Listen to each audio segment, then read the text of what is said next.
Hello, my lovelies, and welcome to the Shirley Jackson Award reading vlog. So, the Shirley Jackson Awards focus on horror, psychological suspense, and dark fantasy. So, we're going to go through the nominees. I'll tell you which ones I've read and which ones I will be reading for this vlog. I've been running a list of all the nominees there so you can have a quick look. But let's start with the novel category. So first up, we have Bat Eater and Other Names for Cora Zhang by Kylie Lee Baker. I did read this. I gave this a 3.5 stars. It's about a crime scene cleaner who loses her sister in a violent crime. It's set during the COVID pandemic. There's a lot of racism and women start being mass murdered with bats left at their crime scenes. I enjoyed it, 3.5 stars. We then have Old Soul by Susan Barker. I gave this a 2 stars. So this is about a woman who never seems to age, and she's a photographer and she's linked to these missing people.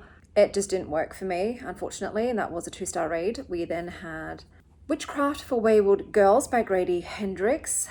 I DNF'd this. I don't get along with how Grady Hendrix writes women, and this one was focused on teenage girls that were pregnant and were sent to this sort of home where they were meant to stay until they gave birth to their children. The children were then taken away from them. They end up turning to witchcraft to try and find some power and agency. Yeah, for some reason, Grady Hendrix doesn't work for me as an author. We then have Moonflow by Bitter Corella, and I gave this a 3.5. So this is a very queer horror novel that involves creepy woods and turf cults and insane mushroom eldritch gods. It was a fun time, 3.5 stars. And The Lamb by Lucy Rose, which I gave a 3.25. So this is about a young girl and her cannibal mother who live in the woods and lure unsuspecting stranded people or hikers to their home so they can cook them and eat them. It was more what I would call a literary horror, but I enjoyed it, 3.25. And then the last one was How to Fake a Haunting by Krista Carmen.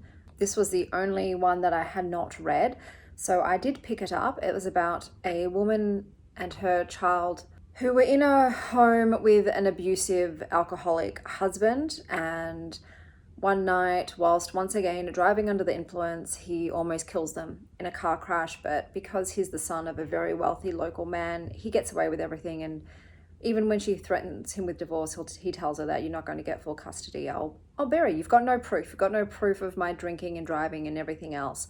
And she's like, how do I get me and my child out of this hellscape safely? And she ends up teaming up with a new best friend to fake a haunting. They want the husband to think he's going insane, batshit bananas crazy, so she can win custody because he'll just leave. He'll be done with it and just can't deal. Yeah, I read a decent amount of this. I didn't love that the abusive alcoholic piece of shit douche husband was seemingly getting away with everything, and his sort of transgressions were seen as less than our main character's choice to get an abortion in order to prevent another child from coming into an unsafe home. And I'm like, are we really villainizing a woman for choosing to have an abortion to protect that child from abuse and danger? And we're going to punish her for it. She gets more punishment than the guy who is abusive and an alcoholic and almost kills them. Okay, interesting choice. I decided to DNF it because I knew if I read it to the end, I would be filled with rage. I didn't want to be. So out of the novel category, I would say my favorite was probably Bat Eater and Other Names for Cora Zhang by Kylie Lee Baker. That's what I would vote for. Then we have the novella category, and we had The Death of Mountains by Jordan Corella, which I gave a 3.75. I liked this. This story personified mountains and death and was looking at climate change, and it was just an interesting, quiet novel. So I enjoy that, 3.75. We've got The Glass Garden by Jessica Lévai, so I will be trying that out for this vlog. My library does have it. Psychopop and Circumstance by Eden Royce was a DNF for me. It was a steampunky novel with a black female protagonist set in a fantasy setting. The world building, though, was non-existent. The magic system was not explained. It was a bit Regency era. Was this? Actually, I'm second guessing if this was steampunk. I think I might be confusing it with something else. But it was like a Regency era one, and she didn't want to get married. Her family wanted her to marry, but then her aunt dies and she decides to hold the funeral pomp for her. And supposedly it's a big undertaking to hold this pomp, and you have to really be able to do it. If you fail, you go to jail. And it didn't make sense. Nothing made sense in this book. So I DNF'd it. Then we have The Cold House by A.G. Slatter, which I will be reading in this vlog, and DuMort by Tang, which I will also be reading in this vlog. I'm just going to have a look at some of the other categories and tell you what I will be reading or won't be reading. It's all based on my library's availability for these things. So we've got Single Author Collection with Issues with Authority by Nadia Bulkin, which I am absolutely interested in, but my library for some reason just can't get Ghoulish books. So Ghoulish is the publisher, and I've tried many times to request Ghoulish published books and they always deny. They said, sorry, we can't get these in for you. So I never read them because it's an American publisher, and to purchase books from America, you pay the same amount in shipping that you do for the book, and I just can't. Bro, no, I cannot. So yeah, unfortunately, Ghoulish and I don't get to cross paths. Moon Songs by Carol M. Schwiller. I cannot read. My library does not have. Clairviolence, Tales of Tarot and Torment by Moshaty. This is serendipitous. I had this on my TBR and I requested my library get it, so I will be reading that. It has tarot in it, dude. So when it crossed my path a while ago, I was like, yes, I want to read that. I'm interested. So I'll be reading that.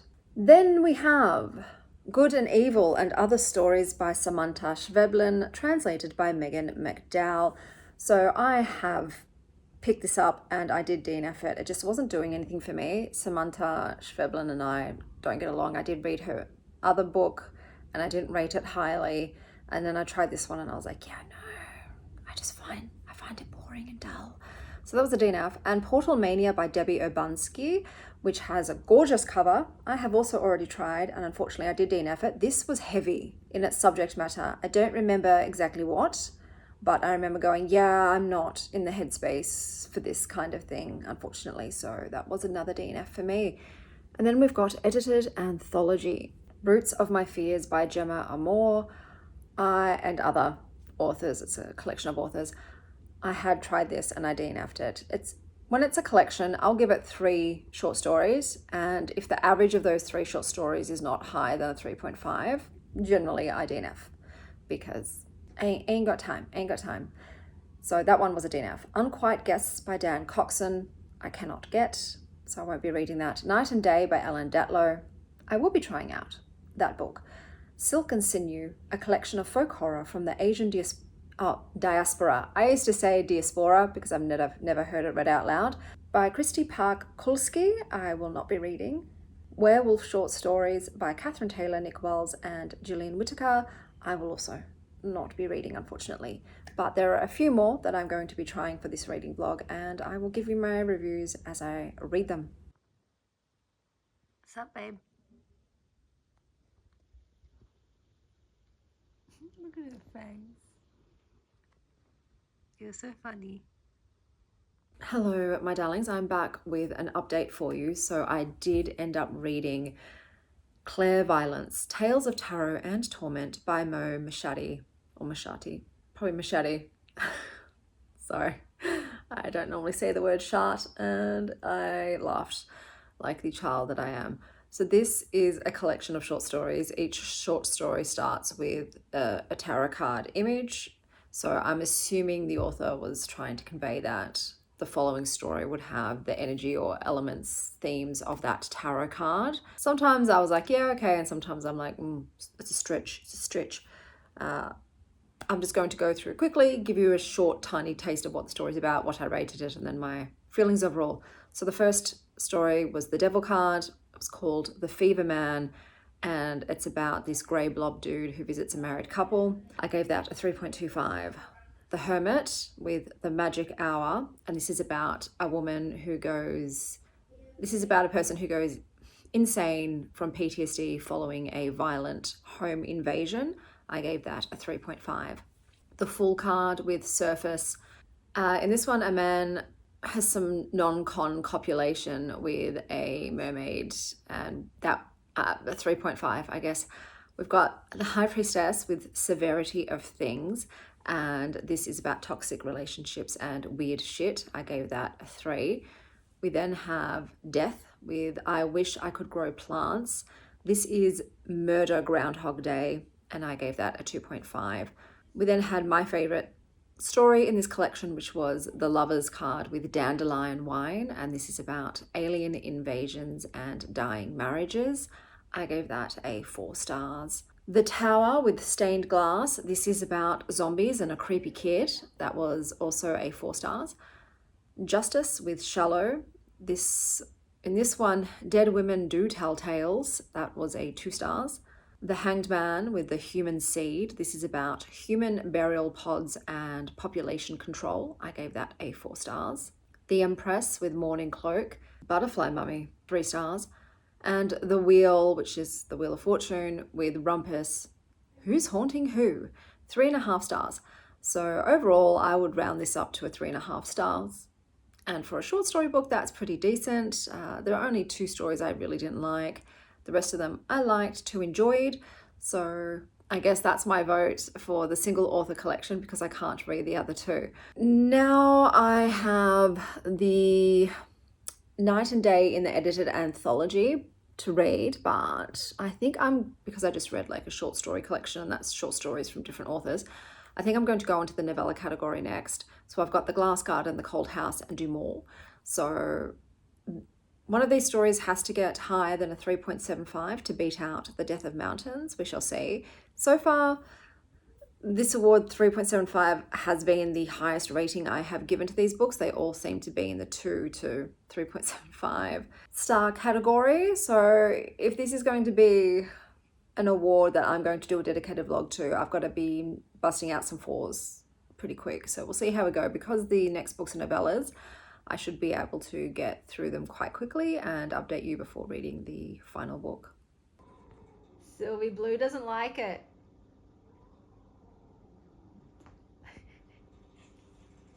Is she cold? So she went into the... Yeah, no heater. She's freezing. She's like, I need to get some warmth. I'm going under the blanket. Sylvie was going on top. What's she doing? Bubbles? It's completely black on here. Bubbles? She's probably like, you're letting the heat out. Oh my god. Hello my lovelies, I am here to finish off this reading vlog. So I've read everything that I could read. So we're going to start with the edited anthology option, which was Night and Day by Ellen Datlow. So this features a whole bunch of different authors and it's split into night and day. So horror that takes place during the day might involve the sun, and horror that takes place at night.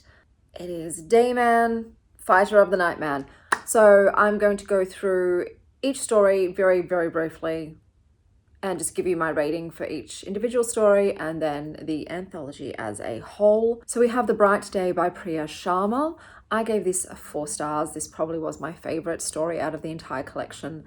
This is about hot suns, killer lizards, and home invasions. Then we have Fair by Rachel Harrison, which I gave 3 stars. Fucking Ren Fair Jesters. Then we have Trick of the Light by Brian Evenson, 3.25. Are You Afraid of the Light? One Day by Jeffrey Ford, 3.5. Bad Batman. The Wanting by A.T. Greenblatt, 3 stars. People's wants and desires turn them into balloon people. Hold Us in the Light by A.C. Wise, 3.5 stars. Buried Gods and Shining Light. Dismaying Creatures by Robert Shearman, 3 stars. Frogman and Ratwoman and A Never-Ending Day. Bitter Skin by Karen Warren, I gave 3.5. Shitty Men. Cold Iron by Sophie White, 3 stars. The She and Changeling Mothers. So for the day collection, it got an average of 3.3 for me. Then we have In the Night, Trash Night by Clay McLeod Chapman, 2 stars. Dumpster Babies. We Take Off Our Skin in the Dark, 1.5. Dude believes his partner is a god on the inside. The Doors of Sleep by Stephen Graham Jones, 2 stars. Dumb Kids. At Night, My Dad by Dan Cheon, 2 stars. Heroine. The Night House by Gemma Files, 1.5. Religious Trauma. The Night Mirrors by Pat Cadigan, 3 stars. 3 Grannies and 2 Dead Parents. Fear of the Dark by Benjamin Percy, 3.25. Suicide Clubs and Deadly Shadows. The Picnicker by Josh Malaman, 3 stars. Young Love. And Secret Night by Nathan Ballingrud, 3.75. Copperton's Accident near woods where creepy shit happens. My average for this collection was a 2.4. I much preferred the day stories, but overall I'm giving this collection a 3 stars. Now on to the novella category. So I did read The Glass Garden by Jessica Lévai.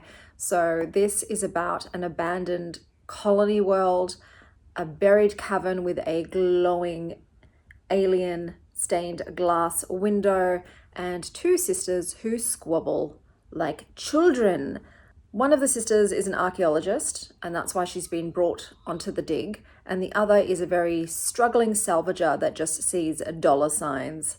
And as they investigate this potential cash cow and historical discovery, weird things start happening. Okay, this kind of reminded me of Swallowed by Meg Smitherman, but with 0 sex and way more boring.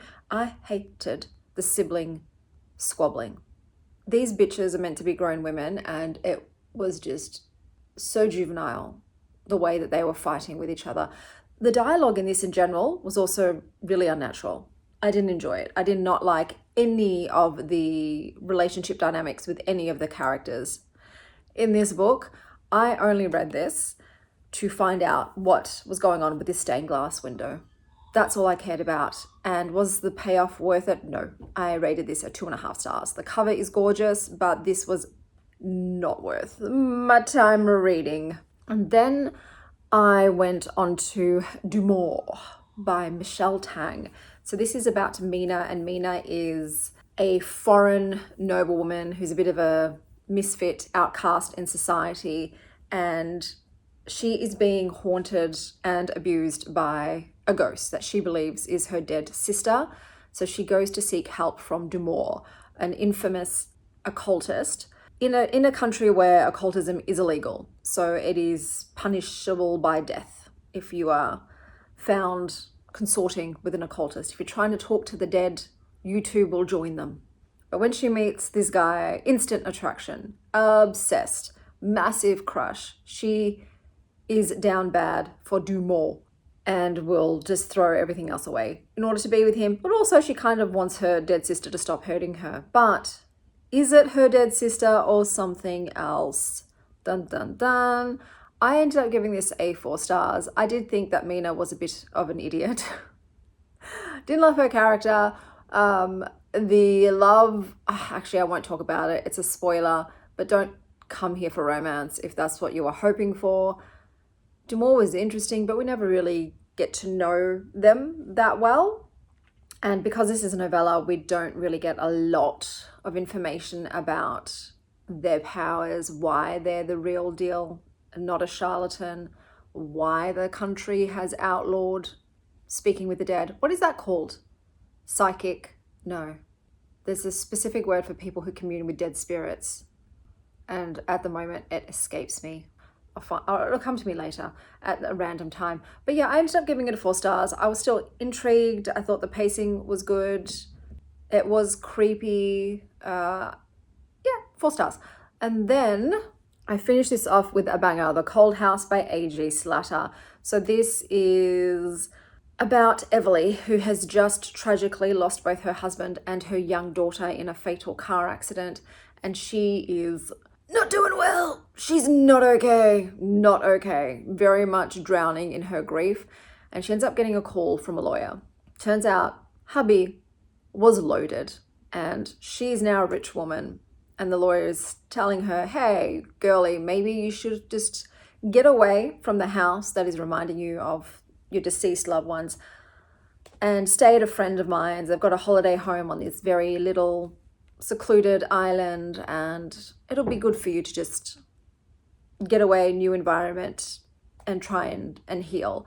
She's just like, yeah, man, whatever. Like, she's at the point, she'll just do whatever. She's half checked out. So she goes to this house, and she's trying to obviously reconcile the deceit of her husband withholding all of this information from her. Turns out his parents aren't dead. They're very much alive and loaded, as I said, but then he's estranged from them. So she's just got all of these questions in her head. When she gets to the house, there's weird things. For instance, a fucking creepy well in the middle of a basement cellar. For starters. I gave this book a 5 stars. I loved it. I love grief, and I thought this did portray grief very well. I loved the creepiness. This was eerie, and I was tense, and I was riveted. I liked the characters that were in this book, even the horrible, unlikable ones. So she goes to this town and she meets the townspeople, and the house that she's in is considered to be haunted.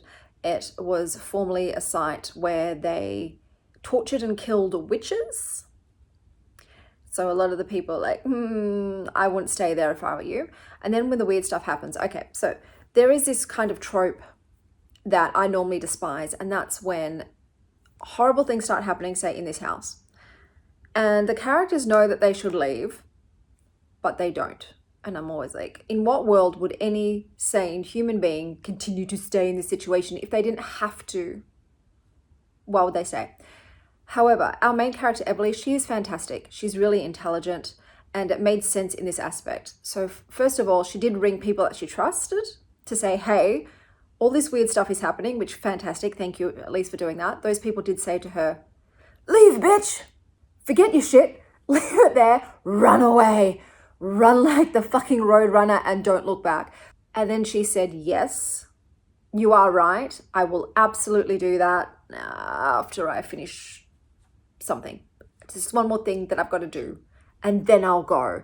And at first, yes, that's aggravating. You're like, no, just go now. But we understand that she's literally fresh in the grief. She just buried her beloveds a week ago. You know, like, she's in the very pits of grief.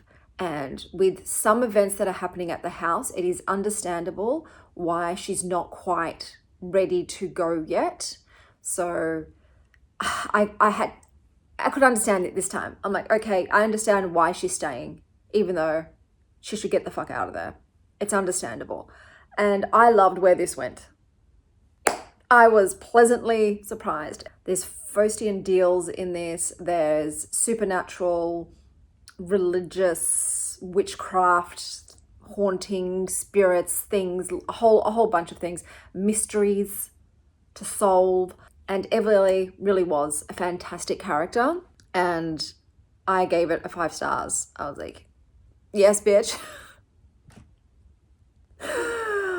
You baddie, you absolute baddie. However, I will say, normally, if you watch my channel, you know I do not believe that length equals quality.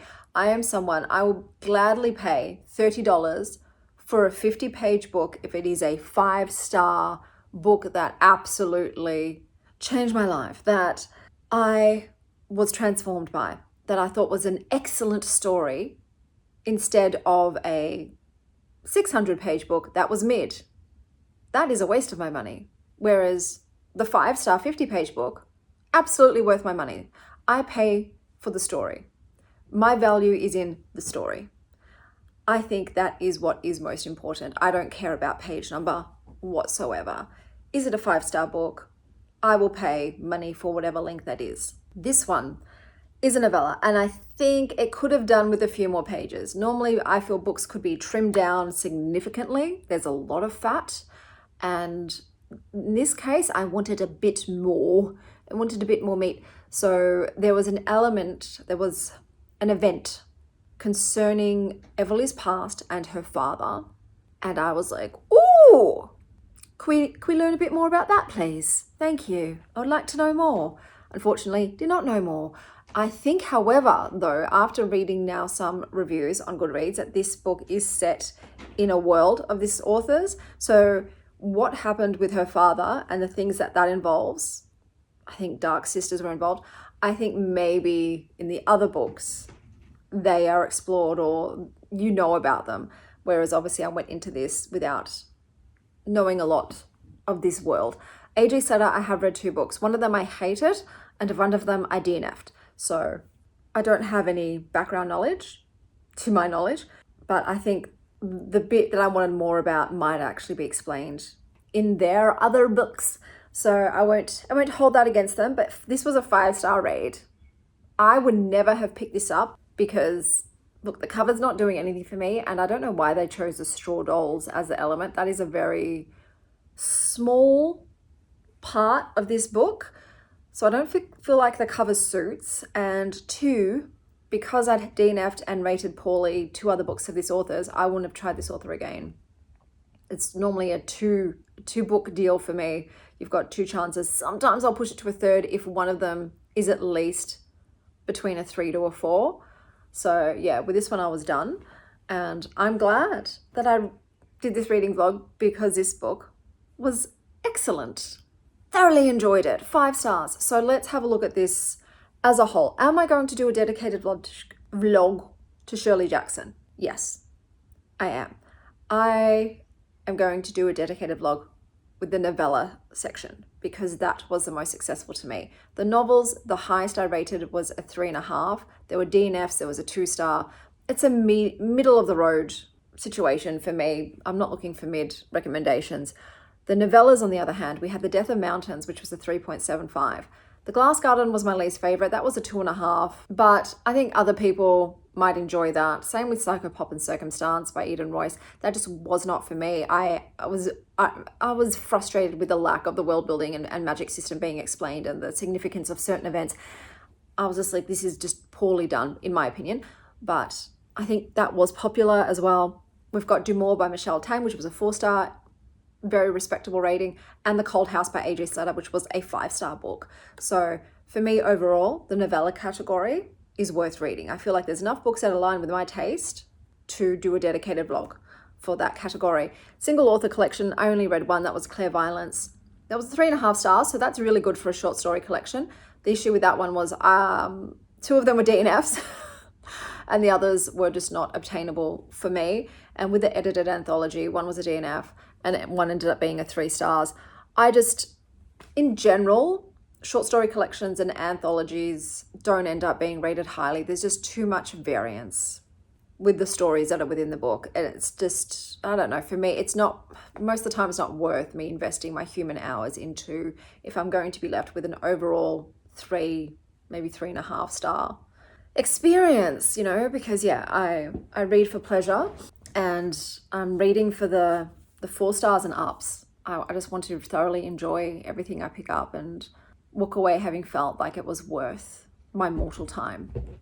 Girlies, hey. So that was everything for the Shirley Jackson. This was a successful award vlog for me. We'll be doing a dedicated vlog for them again. Let me know in the comments if you've read any of these and which your favorite one was.